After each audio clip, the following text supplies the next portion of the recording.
কালি 1 বজাত শুৱা চকুত টোপনি আছে তথাপি আজি সোনকালে উঠিব লগা হ'ল কাৰণ আজি মোৰ জন্মদিন সকলোৱে আশীৰ্বাদ কৰিব আৰু এইফালে ঘৰত অকণমানকৈ আয়োজন কৰা হৈছে এইবোৰ মানুহজনৰ কাম দেই এইফালে আইতা মাহী ভণ্টি মাহঁত সকলো আহিলে আৰু ভণ্টিয়ে নিজৰ ইউনিফৰ্ম পিন্ধি কাম কৰাত লাগি গ'ল মই একেবাৰে বাহিৰে আছোঁ আলহীৰ দৰে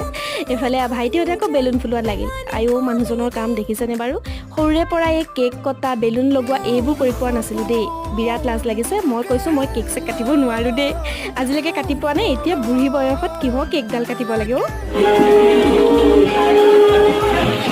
এইবোৰ সকলো মানুহজনে কৰিছে দেখিছেনে হোলীহে যেনিবা আমি খেলিছোঁ মই এনেও বেয়া পাওঁ তথাপি তেওঁ কিন্তু মুখত লগাই দিছে আৰু কিনো খোৱা হ'ল এই সকলোখিনি লং ব্লগ আহি আছে তাতে পোৱা যাব দেই ৰাইজ আৰু সেইফালে একেবাৰে শেষৰ পৰ্যায়ত আৰু মানুহজনে মোক খুব ধুনীয়া উপহাৰ দিছিলে কি দিছিলে তাকে আপোনালোকক দেখুৱাবৰ বাবে এয়া সাজু কৰিছোঁ বাৰু ৰাইজ লং ব্লগ আহি আছে যদি চেনেলটো ছাবস্ক্ৰাইব কাৰণে কৰি ল'ব আজিলৈ আহোঁ বা